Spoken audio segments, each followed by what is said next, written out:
Bonjour à toutes et à tous, nous voici devant la Yamaha 94 engagée en championnat du monde Super Sport et de la Yamaha 34 engagée en mondial Superbike. Vous parlez d'un partenaire qu'on ne voit pas parce qu'il est dans la boîte à air, c'est Sprint Filter, mais c'est quand même sacrément important d'avoir un bon filtre à air. Alors Sébastien va montrer le filtre du... Ça c'est le filtre de la Superbike.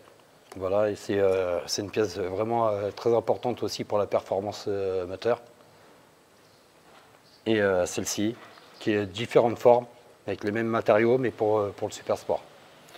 Alors je suis aux côtés de Sébastien Carré, donc, qui est vraiment le responsable de l'intendance pour le GMT 94, des composites. Vous allez comprendre pourquoi il est là, parce qu'il y a aussi une pièce composite qui concerne le Sprint Filter, mais en fait c'est aussi une pièce qui va concerner Grégory Ribera, le motoriste, et Benoît Popardin, le chef d'atelier, parce qu'ils vont travailler aussi ensemble, tous les trois, sur ces pièces filtre à air, passer les moteurs au banc, tester des filtres à air différents, parce que c'est une usine qui fabrique des pièces également, prototypes, même si ensuite ces pièces-là sont diffusées sur le marché.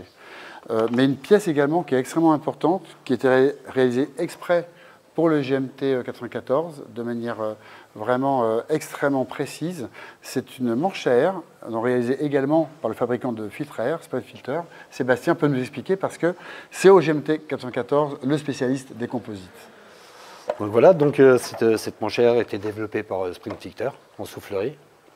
Donc, en fait, c'est tout un ensemble avec le filtre à air, plus une pièce vraiment très belle, très légère, en autoclave et qui remplit pleinement le moteur. Et donc, elle est faite entièrement en carbone. Hein. Évidemment, on a parlé de composite, c'est du composite de carbone. Voilà. Donc, hyper léger. Et on est très fiers de cette pièce parce qu'elle est vraiment unique. La GMT 94, la Yamaha R6 GMT 94, a l'exclusivité de cette pièce. Et on a souvent... Il y a le moteur, il y a la bulle de carénage qui rentre en ligne de compte, mais la manche à air, ça rentre aussi en ligne de compte pour la vitesse de pointe. Et il était fréquemment, on a souvent vu la Yamaha R6 en mondial super sport P1, donc meilleure vitesse de pointe, sur beaucoup de séances d'essai ou courses de moto.